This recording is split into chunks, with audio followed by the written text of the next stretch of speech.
Bonsoir Marine Le Pen. Bonsoir. Merci d'avoir accepté notre invitation. Ce midi, on l'a vu, vous avez quitté la salle d'audience avant même la fin du prononcé du jugement, sans savoir quelle était la durée de la période durant laquelle vous ne pourriez pas être inéligible, vous pourriez être inéligible. Pourquoi vous êtes parti comme ça et qu'est-ce qui vous a traversé l'esprit ? Parce que j'ai parfaitement compris ce que la présidente expliquait, à savoir qu'elle était en train de rendre une décision qui était une décision politique. La magistrate a assumé très clairement de mettre en œuvre l'exécution provisoire de l'inéligibilité, c'est-à-dire en réalité de rendre mon appel inutile sur ce sujet pour m'empêcher de me présenter et d'être élu, dit-elle, à l'élection présidentielle. C'est donc une décision politique qui était en train d'être rendue. Il ne m'en fallait pas plus, j'avais compris. Mais en quoi une décision est-elle politique? Elle était étayée, il y a 152 pages de jugement. Non.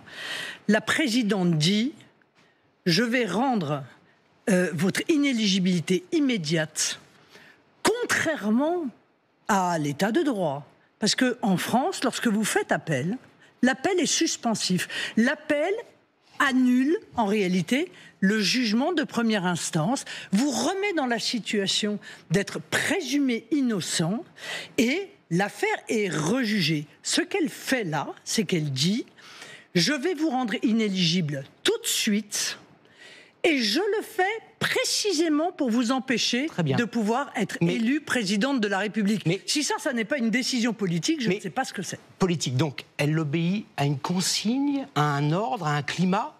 Je ne suis pas sûr qu'ils aient besoin de consignes. Donc de manière autonome, elle a décidé la mort politique de Marine Le Pen. Un certain nombre de magistrats, ils n'ont pas besoin de consignes. Donc ce sont ces trois magistrats. Oui, je crois que l'état de droit a été totalement violé par la décision qui a été rendue.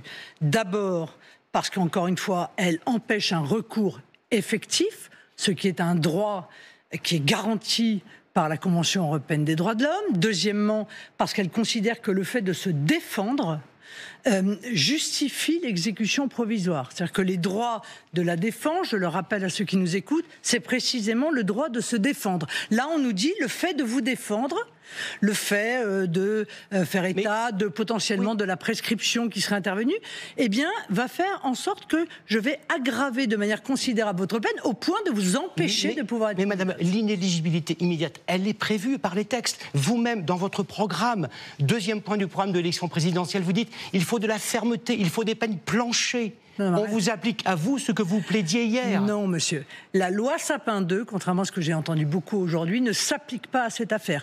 La loi Sapin 2, qui entraîne l'application automatique de l'exécution provisoire à l'inéligibilité, a été écartée par la magistrate, car cette loi est postérieure aux faits qui nous sont reprochés. Mais la magistrate... Pas tout à fait. Il y a une vingtaine de jours de recouvrement durant lesquels ce qui vous est reproché a été appliqué. Nous sommes en décembre 2016, Madame Le Pen. Je vous réponds non. Elle l'a expliqué très clairement. Non, vous ne trouverez pas les motivations, elles n'existent pas. Au moment où je vous parle, la présidente du tribunal a condamné la favorite à l'élection présidentielle à 5 ans d'inéligibilité avec exécution provisoire sans motivation, au moment où nous nous parlons. Mais non, elle l'a dit très clairement, elle ne s'applique pas. En revanche, elle a appliqué l'esprit d'une loi postérieure, plus dure. C'est encore une violation de l'état de droit. Est-ce que vous allez faire appel ? Bien, votre avocat dit que oui. Quand allez-vous déposer votre appel, interjeter appel? Mais le plus vite possible. Est-ce que vous demandez à la justice de se hâter de manière à ce que vous puissiez vous présenter en avril ou en mai 2027 à la présidence de la République? Est-ce que vous vous rendez compte, monsieur Boulot, que ce soir, il y a des millions de Français qui sont indignés, mais indignés à un point inimaginable en voyant qu'en France, dans le pays des droits de l'homme, des juges ont mis en place des pratiques que l'on croyait réservées au régime autoritaire. C'est arrivé à d'autres avant vous, Madame Le Pen. Est-ce que vous vous rendez... Madame Le Pen, c'est arrivé à Hubert Falco, maire de Toulon en 2023. Et un député de votre parti, Franck Alizio, a dit « C'est très bien, justice a été rendue ». Et Hubert Falco a quitté sa mairie dans les minutes qui ont suivi le jugement, Madame Le Pen. On ne vous a pas entendu à l'époque. Monsieur, je suis désolé de vous dire que l'exécution provisoire, vous vous trompez. L'exécution provisoire est en général prononcée lorsque les faits ont été commis lors d'un mandat qui est encore détenu. détenus par la personne à qui on les reproche. Ça n'est pas mon cas. Et encore une fois, la motivation de la présidente est claire. Je ne veux pas que Marine Le Pen puisse être élue présidente de la République. Rendez-vous compte, le jour funeste, ce lundi 31 mars 2025, le jour funeste que cela représente pour notre démocratie et pour notre pays, où des millions de Français vont être privés par un juge de première instance, sans recours possible, de la candidate qui est aujourd'hui donnée comme étant la favorite de l'élection présidentielle. Mais ça devrait scandaliser objectivement tous ceux qui sont attachés à la démocratie et à l'état de droit. Mais c'est arrivé à d'autres que vous avant. C'est arrivé également.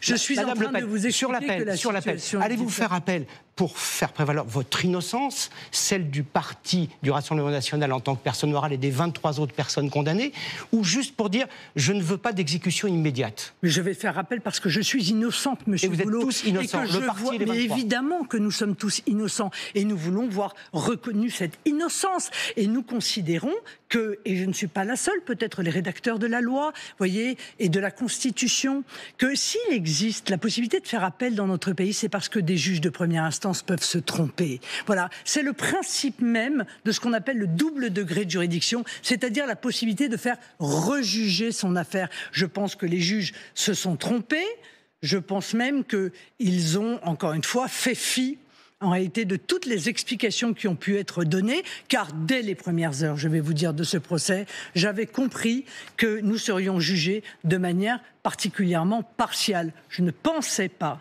que les magistrats iraient à ce point à l'encontre de notre processus démocratique et s'ingéreraient ainsi dans le choix des Français, parce que soyons bien clairs, je suis éliminé, mais en réalité, ce sont des millions de Français dont la voix est éliminée ce soir au moment où nous nous parlons. Pourquoi dites-vous que vous êtes éliminé? Si vous faites appel, vous m'avez dit que vous alliez le faire, et que cet appel vous donne le droit, et vous innocente, vous pourrez en janvier, février 2027... Boulot, encore faut-il que cette Vous n'avez pas confiance dans votre innocence? Non, mais j'ai pas confiance surtout dans la date de l'appel, monsieur Boulot, parce que c'est pas moi qui en ai la maîtrise.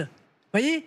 Mais vous pourriez demander ici publiquement que la justice se hâte. Mais je peux demander ce que je veux, et je le fais ce soir d'ailleurs. Il faut que la justice se hâte. Mais votre journaliste elle-même disait tout à l'heure qu'il faut en général 18 mois à 2 ans. Il sera trop tard. Et imaginez, monsieur Boulot, imaginez que je sois relaxé dans le cadre d'un arrêt de la Cour d'appel postérieurement à une élection présidentielle où je n'aurais pas pu me présenter. Quelle sera la légitimité de celui qui sera élu lors de cette élection? Voilà un vrai sujet. Pardon d'entrer dans la technicité du droit. Supposons qu'en appel, pour détournement de fonds, vous soyez, vous et d'autres membres du Rassemblement national, condamnés, mais qu'il n'y ait pas d'exécution immédiate.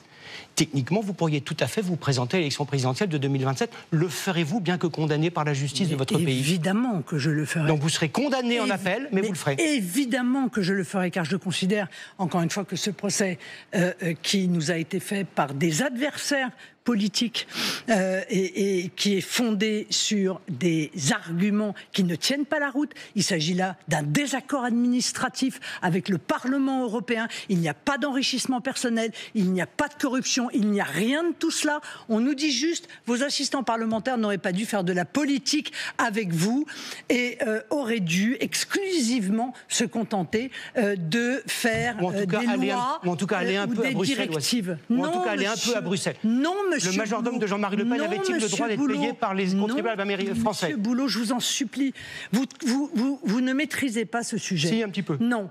Car il y a 2 types d'assistants parlementaires. Les assistants parlementaires accrédités qui doivent être à Bruxelles et les assistants parlementaires locaux qui, évidemment, comme leur nom l'indique, doivent être sur le terrain aux côtés des Français.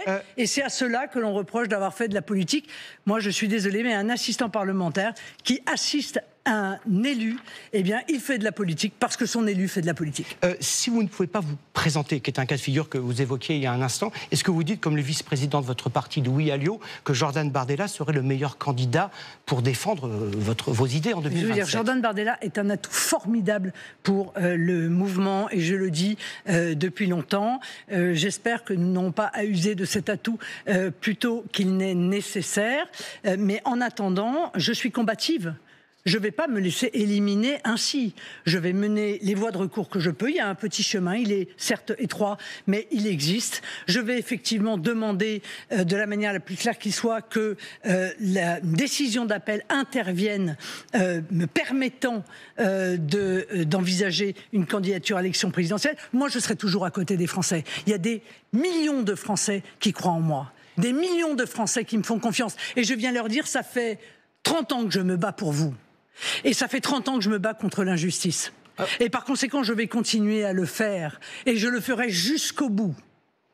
Madame Le Pen, on a vu et rencontré aujourd'hui des sympathisants du Rassemblement national à Hénin-Beaumont qui disent, bon ben voilà, il y a eu cet accident qui est un peu dommageable, mais nos idées prévalent. Et donc, si en 2027, c'est Jordan Bardella président, pourquoi pas Marine Le Pen première ministre? Non, mais écoutez, je ne suis pas dans cet état d'esprit-là. Et moi, je ne suis pas prête à me soumettre à un déni de démocratie aussi facilement. Voilà, il ne faut pas s'habituer à ça. Vous savez, je pense que le général de Gaulle, qui est quand même le père de la Constitution, disait que la Cour suprême, c'est le peuple.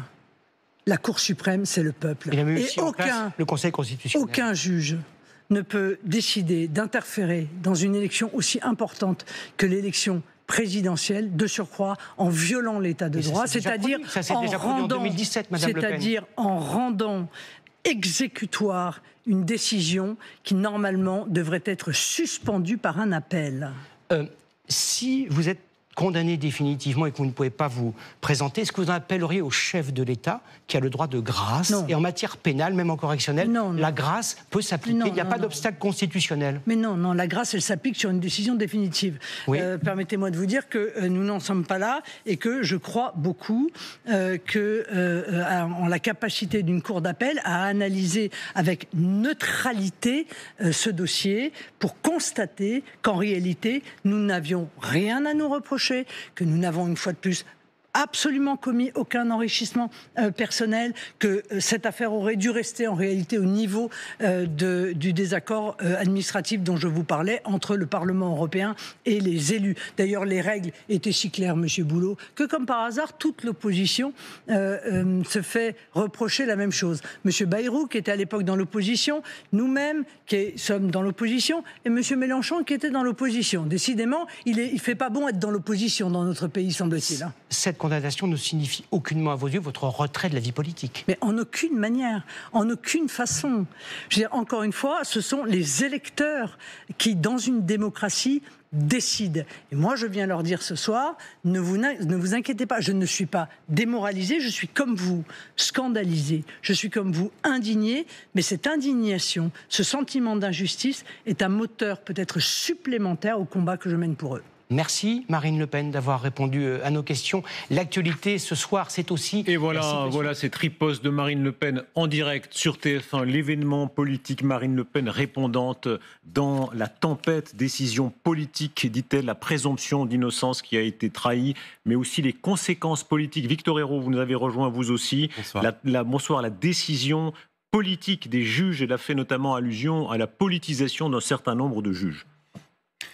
Écoutez, là, Marine Le Pen, elle est dans le cadre de sa défense sur un plateau de télévision. Il est vrai qu'on ne peut pas dissocier ici le droit et la politique. D'ailleurs, le juge lui-même est obligé de prendre en compte cette échéance de 2027 et le poids que représente Marine Le Pen, si ce n'est favorite, en tous les cas, grande favorite au premier tour de l'élection. Là où Marine Le Pen a parfaitement raison, c'est qu'on va tout de suite projeter sur la question de la légitimité de cette élection de 2027. Si elle venait à être écartée de cette élection-là, avec en souvenir la jurisprudence François Fillon, qui a à peu près le même scénario.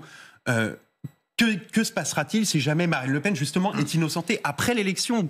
Qu'adviendra-t-il vis-à-vis de la légitimité de la personne qui aurait été élue à sa place? Elle va jusqu'à pointer ça. Mettons qu'elle bénéficie d'une relaxe après. On aura eu quelqu'un d'élu dans des conditions qui, selon elle, auront été partiales et déloyales. Oui, des accents trumpistes quand même de Marine Le Pen. Je suis une victime de la dictature des juges. Elle y est allée très fort sur les magistrats et sur la présidente du tribunal. Et effectivement, elle met en cause la légitimité du prochain président de la République, pour la raison que vous avez décrite. Ça, c'est un argument, effectivement, on sent qu'il va faire Flores. Oui. Jamais il n'est question du dossier, jamais il n'est question de sa culpabilité, de la lourdeur de la condamnation par ailleurs. Il n'y a que ça. Elle est un peu quand même en colère. Elle dit que les faits avec François Bayrou permettaient assez proches, au fond, voilà. Enfin, elle dit je suis innocente, je n'ai rien fait.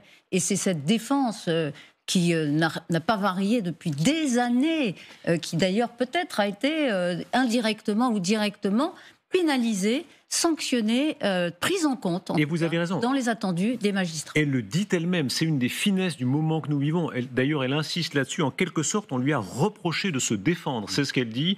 On lui a reproché de nier la réalité, nier les faits jusqu'à l'évidence. C'est l'argument que la magistrate a utilisé, évidemment, qu'elle conteste. On ne lui a pas reproché de se défendre, on lui a reproché de ne pas admettre un minimum sa culpabilité. Et c'est vrai que ce qui est très étonnant dans ce qu'elle a fait ce soir, c'est qu'elle a refait exactement la même chose, qui lui a quand même coûté, au fond, cette exécution provisoire. Donc tout ça n'a pas tellement de sens, en fait. Et moi, je vais vous dire un truc, Elisabeth Martichaud, moi, je trouve qu'elle n'est pas vraiment trumpiste, justement. Elle serait trumpiste, elle renverserait la table, elle inventerait des réalités parallèles, elle nous ferait un spectacle extraordinaire. Là, moi, j'ai vu quand même une femme abattue, malgré tout. Je la trouve pas très combative, je la trouve très énervée. Il y a eu deux versions d'ailleurs. D'abord, elle a dit « je suis éliminée ». Et une deuxième version où elle dit « je ne vais pas me laisser éliminer ». Ce qui illustre évidemment ce que vous dites, c'est-à-dire cette dualité. Exactement, parce qu'au fond... Écoutez, c'était... la démocratie, c'est le respect de l'autorité de la chose jugée. Juste ça, parce que la démocratie, c'est le respect, c'est l'autorité de la chose jugée. Elle conteste totalement la condamnation et elle attaque les juges directement en disant « la présidente m'a éliminé ». Ça, c'est du trumpisme pur jus. Cela étant, on verra dans les réactions que beaucoup, même d'adversaires politiques de Marine Le Pen, sont troublés, parfois plus que ça. Monsieur Wauquiez, Monsieur Bayrou, Monsieur Bellamy, Jean-Luc Mélenchon, qui dit la décision de destituer un élu devrait revenir au peuple. Donc effectivement, le pays est divisé. Ce qui va être très intéressant, c'est de voir effectivement dans les prochains jours, compte tenu de la déclaration de Marine Le Pen ce soir sur le plateau de TF1 et de LCI, que je résume ainsi, c'est une bataille politique, cette affaire. La justice fait de la politique. Premier point fondamental de Marine Le Pen. Donc elle ne respecte pas ce qu'est la justice. Fondamentalement, elle dit la justice fait de la politique. Deuxièmement, l'élection de 2027, dans ces conditions, serait une élection volée. C'est le thème qu'elle développe également. Et la démocratie bafouée en France. Il ne fait pas bon d'être dans l'opposition dans notre pays. Ça, c'est un argument trumpiste manifeste. Elle met de côté Jordan Bardella, complètement dans cette intervention, et de façon spectaculaire. Un atout qu'il ne faut pas user trop tôt. Et comme elle conteste déjà la légitimité du président élu en 2027, si elle ne peut pas se présenter, c'est qu'elle ne croit pas une seconde à une victoire de Jordan Bardella qui, à ce moment-là, réglerait le problème accessoirement. Et la contradiction majeure dans laquelle elle est ce soir, je trouve, c'est qu'elle combat frontalement la justice alors qu'elle veut aller en appel pour demander à la justice de reconnaître son innocence. Et de la façon dont elle combat la justice, en ne modifiant en rien la défense menée en première instance, elle prépare un verdict qui serait à ce moment-là identique. Et c'est pour ça qu'on retombe exactement, c'est ce que je voulais dire quand Elisabeth m'a interpellé tout à l'heure, c'est qu'en fait on retrouve exactement l'antagonisme principal qu'il y a chez Marine Le Pen à l'intérieur d'elle-même. C'est-à-dire qu'elle voulait, au fond, arrêter la le côté démoniaque du Rassemblement national, la démonisation, la diabolisation, effectivement. Et donc, elle était dans un truc, voilà, moi je serai au procès, je ferai attention, etc. Il y a quelqu'un sur les réseaux qui est allé jusqu'à dire, au fond, maintenant, ils sont comme tout le monde, ils ont tous magouillé. Au fond, tous les partis auront magouillé, comme ça, les choses sont réglées. Sauf que là... Amour et Brelet. La partition qu'elle joue, elle joue deux partitions en même temps. Mais c'est le problème, en fait. Ça aurait été Trump, il n'aurait pas joué ça du tout. Il aurait renversé totalement la table. Il n'aurait pas ni fait appel, ni rien. Il aurait dit que c'était un déni de justice et on était dans quelque chose de spectaculaire. Il y a un moment de gravité, David Doucan. Il faut dire les choses. Qu'on soit d'un camp ou d'un autre, on est dans un moment où la France entière, ça va être la discussion des mois qui vont venir, se divise profondément sur le sujet. Ouais, sur l'intervention de Marine Le Pen ce soir au journal de 20h de TF1, je pense que pour la comprendre, il faut revenir à l'intervention précédente, au moment des réquisitions. Sur ce même plateau, elle avait dit « c'est ma mise à mort politique qui est en jeu ». Et là, ce soir, ce qu'elle dit, elle dit « je suis vivante ». Mais à qui le dit-elle ? Elle dit « je suis vivante » à ses propres troupes. Bien sûr. Pourquoi ? Parce que si sa mort politique devait advenir, dans les prochaines semaines, ce ne serait pas du fait des magistrats, mais ce serait du fait de ses propres amis. Vous connaissez la politique, Jérôme. Ça veut dire qu'à un moment donné, elle parlait d'un petit chemin qui pouvait encore être emprunté pour peut-être être candidate. Elle le sait elle-même que ce chemin, il est entravé, puisqu'elle dit même à un moment, je suis éliminée. Et donc, pour l'instant, elle dit, je suis vivante, et c'est encore moi la patronne. Mais vous verrez que dans les semaines, les mois qui viennent, c'est de son propre parti que viendront les demandes de prise de retrait. Marine, tu es notre chef, mais tu ne peux pas te présenter. Nous pensons que sans doute cet appel arrivera trop tard. Alors, tu ne peux pas gâcher les chances de notre David mouvement. Doucan, allez au fait, puisque vous abordez là. Est-ce qu'on peut considérer que Jordan Bardella est après le candidat naturel, ou est-ce que ça peut être plus compliqué que ça? Quand elle dit, Darius, Jordan, il est très talentueux, mais si on ne pouvait pas utiliser son talent trop tôt, ce serait bien. Tout est dit. C'est-à-dire que le message envoyé à Jordan Bardella, c'est de lui dire, écoute, j'ai des déconvenues judiciaires, mais enfin, c'est encore moi la patronne. Et donc, pour l'instant, merci de ne pas aller plus vite, trop vite. Soyons honnêtes, elle ne peut pas dire le contraire. Si elle disait oui, maintenant allez-y avec Jordan, ça voudrait dire qu'elle partirait perdante. Ouais. Mais le problème, c'est que Jordan Bardella aura 32 ans pour cette élection. Alors on a déjà élu, les Français ont déjà élu un président à 39 ans, ce qui paraissait extrêmement jeune. Beaucoup sont mordus les doigts. Le plus jeune du plateau savonne la planche du jeune. Voilà, c'est typique. Dans la République à 32 ans, ça me paraît quasiment impossible. Le bouleversement, il est dans la stratégie des autres. Par exemple, la droite française, elle regarde ce qui se passe avec ce verdict, ça rebat complètement le jeu. Le bloc central, toute sa stratégie, c'était de dire un candidat d'union du bloc central pour avoir une chance de se qualifier face à Marine Le Pen. Exactement. Mais si vous n'avez plus Marine Le Pen, pourquoi il y aurait un candidat unique du bloc central ? La bataille des Républicains entre Retailleau et Wauquiez. Maintenant, les adhérents des Républicains qui vont voter le 17 mai, ils vont se dire qui peut profiter d'une inéligibilité de Marine Le Pen pour être notre candidat et un vainqueur possible en 2027. Et là, évidemment, c'est un argument pour Bruno Retailleau. Donc, comme par hasard, le sondage IFOP, Journal du Dimanche, hier, indiquait qu'il faisait au moins le double des voix de Laurent Wauquiez, avec une Marine Le Pen qui était encore au sommet. À gauche, Jean-Luc Mélenchon avait toujours dit « ça se finira entre eux et nous ». Duel face à Marine Le Pen au second tour. Ça ne se présente plus comme ça. C'est un bouleversement de tout le jeu politique. Quelle sera la colère? Je ne vous ai pas entendu là-dessus quand même. Il y a évidemment les millions d'électrices et d'électeurs du RN. Et d'ailleurs, Marine Le Pen fait appel à eux. Elle invoque le général de Gaulle en disant, selon la formule du général de Gaulle, la Cour suprême, c'est le peuple. Elle joue beaucoup sur cet argument-là en disant, là, elle est quand même, et c'est les sondages qui le disent, une des grandissimes, sans doute la grandissime favorite. Et donc, il y a des millions de Français qui, ce soir, sont avec elle. C'est la question. Vous la posez, vous avez raison. C'est la question qu'on se pose.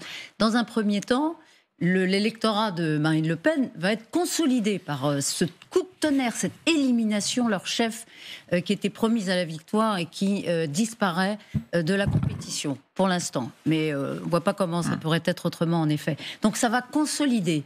Mais je pense que dans les effets que ça peut avoir sur l'ensemble du personnel politique, y compris au RN, il va y en avoir. Parce que Jordan Bardella, est-ce qu'il est à 100% légitime aux yeux des électeurs et des cadres du Rassemblement national? Il peut y avoir un début de division, de scission, qui commence à pourrir un peu le climat sur fond de cette condamnation et du calendrier judiciaire qui va être scruté, etc. Vous allez entendre Marion Maréchal bientôt. Mais oui, il y a une colère. Je ne suis pas sûre qu'elle soit massive. Est-ce qu'on va assister vraiment à une révolte populaire massive? Non. Ça va être intéressant de voir les premiers échos dans l'opinion. L'argument de la partialité. Elle rappelait notamment qu'il y a un certain nombre de juges politisés, c'est vrai, aux dernières élections législatives. Le syndicat de la magistrature a même fait un communiqué contre le RN, en quelque sorte. Donc, c'est vrai qu'on peut être jugé en France par des juges qui se sont engagés politiquement. Qu'on juge ça normal ou pas, évidemment, ça place l'accusé dans une situation un peu particulière, disons. On se dit que... Je ne sais pas si c'est le cas des magistrats, en l'occurrence. On ne sait pas. Qui est des magistrats. C'est l'argument qu'elle utilise. C'est vrai. Maintenant, il est vrai que moi, il y a quelque chose qui me perturbe dans le jugement. Là, je parle vraiment des faits. Pour qu'il y ait l'exécution provisoire, il faut qu'il y ait, ce qui sous-tend cela, c'est un risque de récidive avéré, objectif. On se dit, la personne va recommencer, donc il faut l'empêcher d'agir. Mais pardon, soyez précis. Est-ce qu'ils auraient pu faire autrement? Est-ce qu'ils auraient pu motiver une décision pour que ce ne soit pas exécutoire? Oui, mais il n'y a pas besoin de la motiver. Ils auraient pu.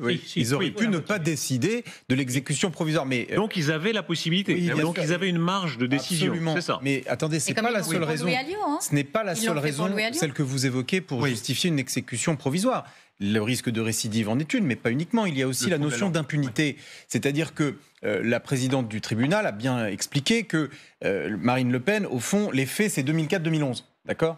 Donc, si elle est maintenant aujourd'hui reconnue coupable, ça veut dire qu'en 2012, en 2017, en 2022, elle a pu se présenter. Donc, au fond, elle a bénéficié pendant de longues années d'une impunité. Et donc, pour la présidente, il n'était pas imaginable que cette impunité perdure le temps de l'appel. Et le troisième argument, pour expliquer pourquoi on décide d'une exécution provisoire, et qui a été évoqué par la présidente, c'est celui du trouble à l'ordre public. C'est ce point-là qui peut générer les soupçons de politisation qu'évoquait Marine Le Pen, parce que la présidente a dit une candidate déclarée inéligible, condamnée à l'inéligibilité, et quand même candidate, risquerait de constituer un trouble à l'ordre public. Et j'ajoute d'un mot, si vous permettez, l'appel à des manifestations contre le jugement qui vient d'être prononcé et des pétitions sont aux yeux de la justice, en vue de l'appel, un autre trouble à l'ordre public. C'est qu'à ce moment-là, la stratégie qui est poussée là par le RN est extrêmement dangereuse. Car si vous avez 3000 personnes qui manifestent, en tout et pour tout, et 20 000 personnes qui pétitionnent, c'est le ridicule. Jean Jaffray, écoutez là. Est-ce que c'est tout à fait... Est-ce qu'on mesure bien le risque pris au Rassemblement national en appelant à des manifestations ? Écoutez la première salve de la riposte de Marine Le Pen ce soir, en exclusivité, en primeur sur TF1 LCI, quand elle dit la décision est politique à ses yeux. La présidente expliquait, à savoir qu'elle était en train de rendre une décision qui était une décision politique.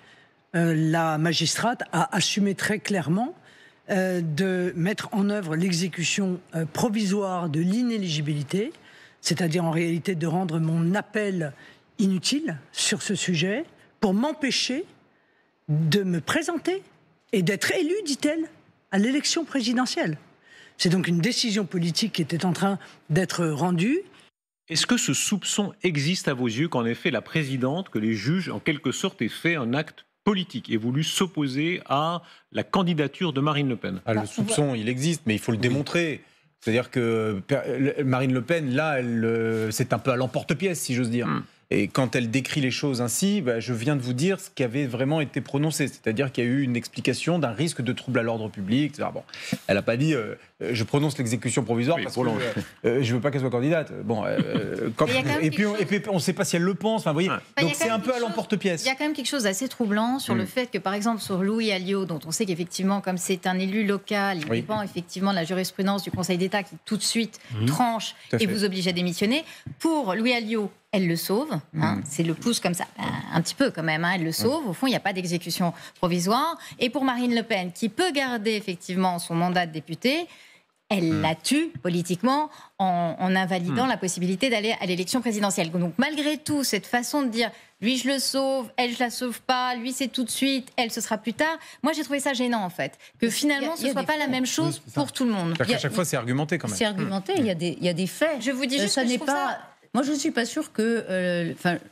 Je respecte la justice. Voilà. Il y a une séparation des pouvoirs. Et si on commence à taper, c'est mon point de vue, bien sûr, sur les juges, eh bien, on fait le lit de ce que dénonce Marine Le Pen. On peut critiquer la justice. Oui, mais si les juges commencent à taper sur le politique dans cette configuration-là, ça change. Le problème du PNF, moi, Elisabeth, je ne présume pas d'une décision partisane. Évidemment, je suis... Pardon, je vous ai interrompu, c'est pas très élégant. Allez, une après l'autre. Mais comme vous dites, il la sauve, elle le sauve, elle le tue.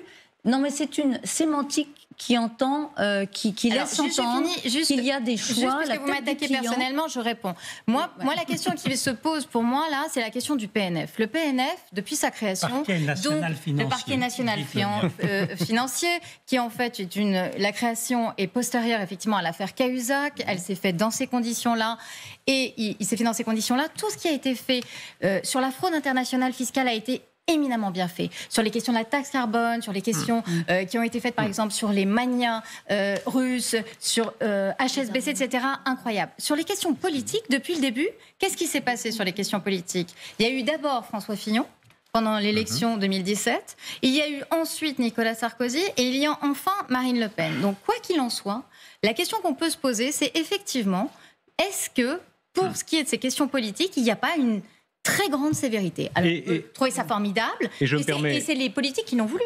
Je me permets, Isabelle, de mentionner à l'instant, donc Gérald Darmanin réagit, évidemment, garde des Sceaux, et il défend les magistrats. Il faut rappeler qu'il avait été critique sur l'idée de l'exécution provisoire, avant d'être garde des Sceaux. Mais aujourd'hui, il défend les juges un peu escalité. Les menaces proférées contre les magistrats du tribunal judiciaire de Paris sont inacceptables dans une démocratie et préoccupantes pour l'indépendance de l'autorité judiciaire. Écoutons précisément le Rassemblement national par la voix de Jean-Philippe Tanguy, qui va nous rejoindre. Merci beaucoup, monsieur le député, de nous rejoindre. Vous êtes dans la série, bonsoir, merci beaucoup d'être là, dans la série des prises de position ce soir de tout parti. Le premier à vous exprimer. Merci beaucoup, bonsoir.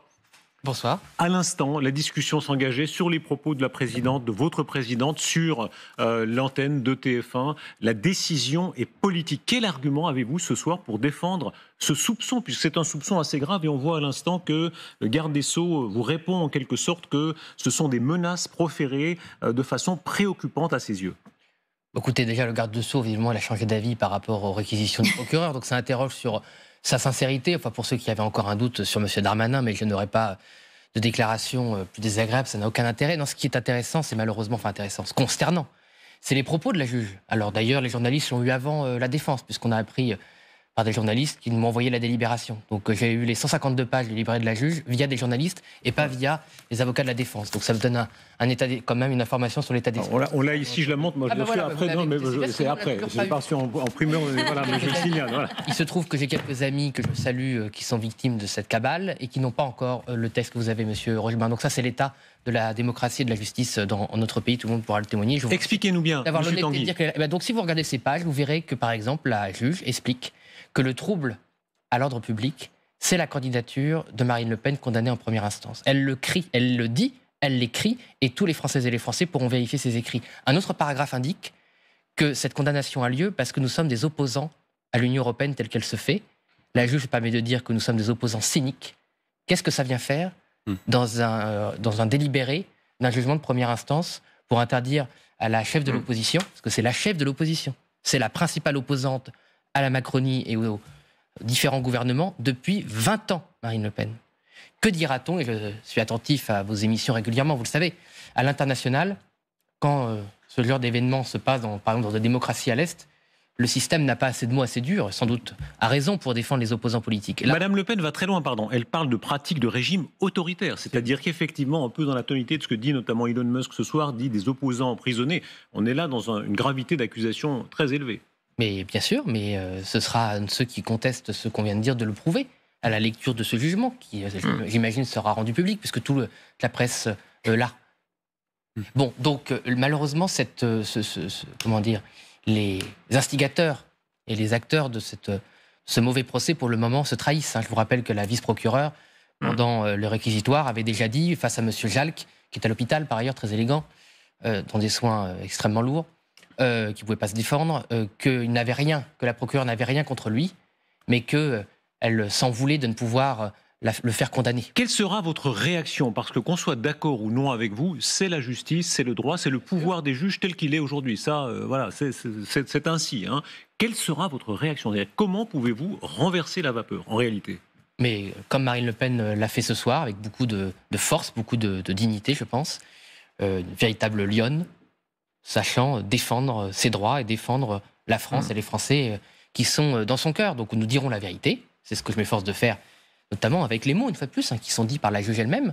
Je pense vérité qui interpellera nos compatriotes. Nous demanderons l'exercice de nos droits pleins. Mais est-ce que vous y croyez encore? Pardon, on a vu ce moment très frappant dans l'entretien où, au début, elle commence par dire « je suis éliminée », comme si elle considérait qu'il y a une forme de fatalité pour l'instant. Et ensuite, il est vrai qu'elle contre-attaque en disant « je ne vais pas me laisser éliminer ». Mais son premier réflexe, disons son premier lapsus, c'est peut-être pas le mot, sa première expression, c'est de dire « pour l'instant, je suis éliminée », en effet. Non, permettez-moi de croire qu'avec l'expérience de Marine Le Pen, j'étais avec elle avant de venir vous voir, c'est pas un lapsus, c'est la vérité. Ce soir, si nous ne faisons rien, si nous n'appliquons pas nos droits au recours, si le débat public, puisque moi je crois à l'opinion publique, je crois à la vérité, c'est pour ça que je suis assez présent dans les médias, je crois au rôle des médias. Moi je ne suis pas, un opposant évidemment à la vraie démocratie, je suis un opposant au système, c'est-à-dire le détournement des institutions de la démocratie en faveur d'intérêts particuliers. Moi je peux vous dire, j'étais à l'Assemblée, parce que je n'oublie pas notre mandat, et c'est Marine Le Pen qui m'a demandé d'être présent avec nos amis. Il y avait dans les travées des couloirs cet après-midi la bave aux lèvres un certain nombre de nos adversaires, pas tous, je ne l'oublierai pas. mais la garde rapprochée de M. Attal, la garde rapprochée de ceux qui font 2-3%, les Verts, tout ça, qui n'ont rien à proposer aux Français, ils avaient la bave aux lèvres. Certains de vos adversaires vont en quelque sorte dans votre sens, sans soutenir Mme Le Pen, mais en disant que le principe de la décision ne leur convient pas. Elisabeth.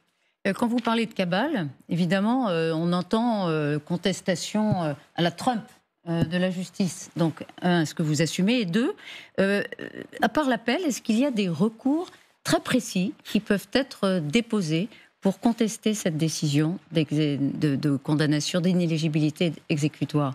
Est-ce que vous en avez parlé avec Marine Le Pen? Nous regarderons l'ensemble des recours. Moi, je ne veux pas faire de fausses annonces. Il y en a? Je pense qu'il peut y en avoir. L'avocat travaille. Il faut être sérieux pour ne pas annoncer aux Français et aux Françaises des choses qui ne pourraient pas avoir lieu. C'est trop grave. Et beaucoup, quand même, moi, je pense aussi à nos électeurs, à mes administrés de la Somme. J'ai reçu beaucoup de messages, sincèrement, y compris d'opposants politiques, d'ailleurs, que je veux saluer. Je ne mets pas tout dans le même sac. Voilà. Je vois qu'il y a des gens de bonne foi, y compris nos opposants. Il y a des gens de mauvaise foi. C'est un peu rassurant, c'est que beaucoup de gens, encore, y compris des adversaires, croient en la démocratie. Mais je voudrais quand même qu'on se rende compte de la gravité de la situation. Marine Le Pen, avec le recul qu'il faut avoir sur les sondages, est donné entre 35 et 37%. Le poursuivant, si je peux dire, son meilleur adversaire, M. Philippe, est donné entre 22 et 25%. C'est-à-dire presque la moitié. Bon, les sondages peuvent se tromper. Pas tout à fait. Un oui, peu là, plus que la moitié, quand même. Oui, 80%, si vous voulez, mais vous voyez bien ce que je veux Vous dire. citez, pour être très exact, c'était le dernier sondage dimanche encore. Madame Le Pen, 34 à 37. Édouard Philippe, 21 à 25. Gabriel Attal, en dessous, 20%. Et Jean-Luc Mélenchon, 12 à 13. À la moitié. Sur les recours, si vous permettez. J'ai pas être très agréable, mais la moitié de 23, c'est doux. Enfin bref, on s'en fiche. Mais en tout cas, si le point que je voulais soulever, excusez-moi de vous avoir interrompu, c'est que c'est la favorite de l'élection présidentielle. Quoi que nos adversaires en pensent, c'est la favorite. Et l'argument le plus fort sur cette affaire, c'est qu'il est un peu choquant qu'un appel ne touche pas l'ensemble des mesures qui sont prises. Et donc, j'imagine qu'une question prioritaire de constitutionnalité sera posée au Conseil constitutionnel. Elle l'avait été pour un élu mahorais, mais élu local. Ça n'a pas encore été le cas pour un élu national, donc il pourrait bien y avoir un renvoi rapide sur le Conseil constitutionnel, car la loi a été mal faite de ce point de vue de 2017, la loi de moralisation de la vie politique, qui s'applique, que la juge a appliqué dans cette mesure, car il n'est pas normal pour le coup, et ça je parle en citoyen, en juriste et très indépendamment du cas de Mme Le Pen, il n'est pas normal qu'un appel ne couvre pas l'ensemble des... Alors parlons-en, petite parenthèse, est-ce que la loi même est extrémiste? Est-ce que vous êtes dans la position de l'arroseur arrosé? Je rappelle que le RN, parmi d'autres, vous n'étiez pas les seuls. Après l'affaire Cahuzac, on dit allons-y, y compris pour l'éligibilité, certains disaient même à vie. Je rappelle que si c'était appliqué, on peut faire la comparaison à Jacques Chirac, emploi fictif de la mairie de Paris, ça avait commencé en 92. Si la justice jugeait Chirac sur les conditions aussi strictes que maintenant, et aussi rapide, par exemple, que dans l'affaire Fillon, sans doute que Chirac n'aurait pas été élu président de la République. Donc l'histoire de la Ve République en serait changée. Ah, c'est quand même assez vertigineux. On peut juger que ça aurait été bien ou pas, mais enfin, on en est là. Est-ce que vous êtes l'arroseur arrosé? Non, parce que moi j'ai repris ces éléments. On parle de corruption, d'enrichissement personnel. Ce ne sont pas les faits qui sont même caractérisés par la juge elle-même, qui dit qu'il n'y a pas eu d'enrichissement, qu'il n'y a pas eu détournement de fonds au sens des cas qui sont précités. Voilà. Enrichissement partisan, c'est la formule. Mais partisan, je ne vois pas en quoi le Rassemblement national s'est enrichi. Bon bref, on ne va pas refaire le procès. Oui, mais Marine Le Pen n'a jamais eu de mots assez durs aussi, elle-même, quand elle était dans l'opposition. On a ressorti toutes ces citations où elle disait qu'il fallait une inéligibilité à vie, qu'il fallait être très dur, etc., etc. Donc, si vous voulez aussi, il a raison, Darius Rochebin. Au fond, cette loi, ce sont quand même les parlementaires qui l'ont faite. Donc, ce truc de courir derrière toujours plus de pureté, et sauf quand ça s'adresse à vous, c'est quand même un peu gênant. Pourquoi avoir, si vous pensiez que ces lois étaient extrémistes, pourquoi les avoir votées? Alors, j'ai vérifié cet élément parce que c'est sans doute une mauvaise information qui a été donnée depuis quelques heures. Nous n'avons pas voté la loi de 2016, Sapin, et nous sommes, voilà, et on nous dit un peu l'inverse. D'ailleurs, monsieur a reconnu que c'est la loi de 2017 qui a été appliquée, alors que ça ne concerne pas les faits. C'est encore un des problèmes de ce jugement. Mais moi, c'est vrai que je voulais rester une certaine forme d'analyse politique de la situation, de ses conséquences. Je ne suis pas juriste, je laisse aux spécialistes le fait de commenter là où ça doit être fait. Jean-Philippe Tanguy, pardon, de l'élément personnel, moi je suis frappé du ton que vous avez, c'est-à-dire on sent que vous avez été choqué. Et tout le monde s'y attend, mais Il y a la part, évidemment, vous êtes un politicien, homme et femme politiques comme d'autres, mais on a l'impression que vous ne vous y attendiez pas vous-même, que les gens au RN n'avaient pas réellement été jusqu'à ce scénario. Sincèrement, je pense que vous pouvez reprendre mes interventions au moment des réquisitions du procureur. Je ne peux pas dire que j'avais été d'un grand enthousiasme envers le système judiciaire et cette juge. À de nombreuses reprises, on me l'a reproché d'ailleurs. J'ai souligné que c'est engagé en voie de justice, reconversion du consulting, parce qu'elle aimait bien Eva Joly, qu'elle avait une admiration pour son parcours. Attendez, là vous parlez de la juge précisément, de la présidente. Qui a écrit les 150 pages. Donc vous considérez que la présidente, vous avez des soupçons sur l'engagement politique de la présidente? J'ai pas un soupçon, c'est un entretien qu'elle a donné à la presse. Déjà les juges qui passent leur vie dans la presse, pour moi c'est déjà un problème d'exercice de l'autorité judiciaire. Mais enfin, pareil... Mais aller au bout de ce que vous dites, vous considérez qu'elle est engagée politiquement? Oui, non, mais je l'ai toujours dit. Moi, je l'ai déjà dit il y a 3 mois, donc je ne vais pas me dédire à genre de la maison. Donc c'est le reflet, d'après vous, ce qui se passe là, et le reflet de son engagement? Je pense qu'Eva Joly aurait pu écrire les 150 pages. D'ailleurs, Eva Joly s'est engagée après comme eurodéputée vert et nous a expliqué aussi que c'était très mal d'être un opposante à l'Union européenne, mais aussi d'ailleurs que le suffrage universel, c'était mal aussi, puisque Mme Joly fait partie des opposants aux liens particuliers que doivent avoir les Français et leur président. Donc, votre regard là-dessus, ce que vient de dire Jean-Philippe Tanguy, est-ce qu'effectivement ce soupçon existe? On rappelle effectivement que, je crois que c'est 30% le syndicat de la magistrature qui avait lancé un appel contre le RN, estimant que le RN était un danger. Est-ce que ça suppose effectivement une forme de partialité de la part des juges? C'est la querelle de toujours entre, en plus, se rajoute à cela, la querelle de toujours entre la justice et le politique. L'un a écrasé l'autre pendant longtemps, et là on peut soupçonner, ou en tous les cas c'est le sens de l'histoire, on peut soupçonner peut-être un retour de bâton, une vengeance de la justice sur le politique. On parlait de l'affaire Fillon, on parlait de l'affaire Sarkozy, on voit ici l'affaire Le Pen. Maintenant, était-elle, la juge en question, politisée et au point de rendre une décision politique? Je n'en sais rien. En revanche, il est vrai que là, il y a l'objet politique, l'objet de l'état de droit et de la démocratie qui se rencontrent. Et la question de fond qui se pose, en réalité, c'est est-ce que c'est l'état de droit qui sous-tend la démocratie? Non, mais elle est plus au fait, pardon, Victor Hérault. Est-ce que vous, si vous étiez jugé par une juge, voilà, et sachant qu'il y a 30% des juges qui sont activement contre votre parti, vous seriez un peu inquiet. Voilà, vous seriez un petit peu inquiet. Vous vous dites, voilà, c'est comme le tirage au loto. C'est vrai que vous tirez au loto, vous risquez de tomber sur le tiers des juges contre vous. Voilà. Si vous permettez, la juge n'est pas seule. Elle a 2 assesseurs et ils sont 3, bien sûr, ce jugement. Donc c'est 30% divisé par 3. Oui. Donc déjà, ça limite ce qu'on vient de dire. Deuxièmement, dans cette affaire, il faut reconnaître que le Rassemblement national s'est défendu comme un pied. Excusez-moi de vous le dire. Nier des évidences absolues. Oui, mais ça expliquer que les assistants font de la politique quand vous faites embaucher le garde du corps et la secrétaire particulière qui n'ont jamais mis les pieds au Parlement européen. Et une situation où les assistants, normalement, vous faites un minimum de relations, au moins entre le travail au Parlement européen et le travail Jérôme, question importante. Est-ce que c'est vrai que c'était ou que c'est courant? C'est-à-dire que dans la vie politique, tout parti confondu, tout pays confondu, depuis des décennies, on engage comme assistant parlementaire son cousin, son oncle, des gens du parti qui sont parfois affectés à d'autres tâches. Est-ce que c'est vrai que c'est une pratique courante? Les exemples abondent, bien entendu, dans cette affaire. Mais le problème, c'est la durée du système, c'est le fait que Marine Le Pen l'ait personnellement dirigé, organisé, au cœur du système. Il y a eu des preuves apportées, par exemple pour François Bayrou, pour le procès du Modem, et il n'y a rien eu qui mette directement en cause Bayrou, tandis que là, par exemple, Valéran de Saint-Just, qui déclare que c'est une décision politique, il reçoit un message disant « Est-ce que Marine Le Pen est au courant du fait que... » Ah oui, elle le sait bien, Marine.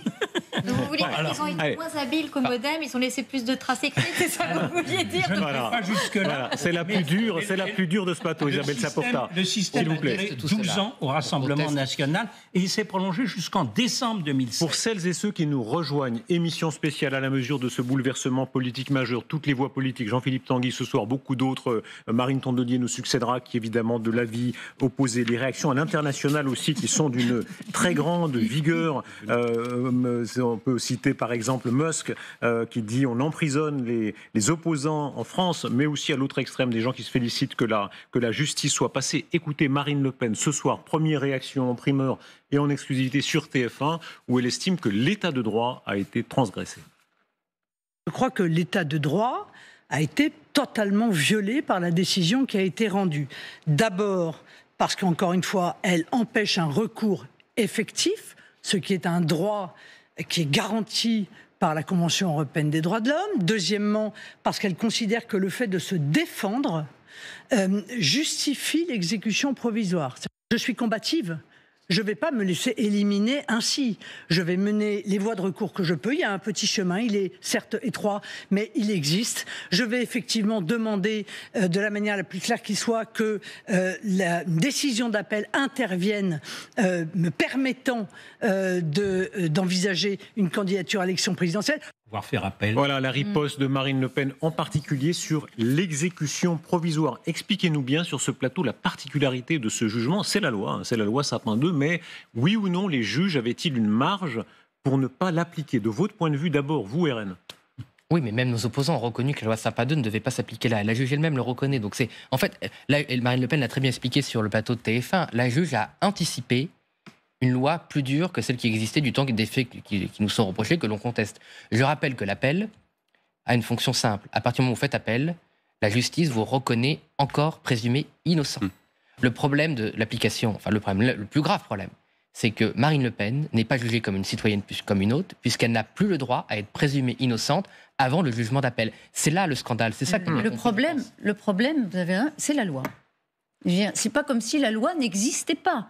C'est pour ça que quand vous dites que c'est une décision qui n'est pas du tout judiciaire, elle est politique, il y a une loi. Et la juge, est-ce que vous pouvez contester le droit? Elle peut, bien sûr qu'elle peut. Elle peut même, comme l'avait suggéré le Conseil constitutionnel il y a quelques jours, vendredi, elle peut même proportionnaliser, si je puis dire, son jugement. Ce que conteste, en tout cas, vous estimez sans doute qu'elle ne l'a pas fait du tout. Donc, pardon, qu'on comprenne bien, que celles et ceux qui nous écoutent comprennent bien, les juges, s'ils l'avaient voulu, auraient pu ne pas prononcer cette exécution provisoire. C'est ça, c'est automatique, mais ils peuvent en éviter en motivant leur jugement. Il va être d'ailleurs grandement motivé, cette décision. C'est en cela d'ailleurs que le trouble à l'ordre public, on en parlait tout à l'heure, en faisait partie. Il y en a qui pourraient considérer, par exemple, que le fait que Marine Le Pen soit sanctionnée et ne puisse pas concourir représentera un trouble à l'ordre public une fois l'élection passée en 2027. Bon, on peut le voir dans ce sens-là. Vous voulez dire comment ça, la Capitole ou comment ça? Non, le fait qu'elle soit innocentée après n'avoir pas pu être élue, ce que vous disiez pourrait constituer un trouble à l'ordre public une fois l'élection passée. Sur la récidive, raison, Elisabeth, tout est possible. Enfin, pardonnez-moi, mais c'est vrai que là où vous avez parfaitement raison, c'est que quel que soit ce qu'on pense des juges, etc., la décision, malgré tout, elle a des répercussions politiques. Elle est politique, cette décision. Jérôme l'a dit parfaitement. Tout va être, tous les partis, dans tous les compartiments du sur jeu, les institutions qui sont les nôtres, sur l'élection phare qui est celle de la Ve République. Je veux dire, c'est la présidentielle, c'est l'élection du président de la République. Et là, on a quand même le leader du premier parti de France qui, a priori, devrait être éliminé. Donc, de toute façon, les conséquences sont éminemment politiques. Quelles conséquences pour vous en termes de direction politique, Jean-Philippe Tanguy? Combien de mois pouvez-vous tenir avec une candidate qui maintenant est une candidate empêchée?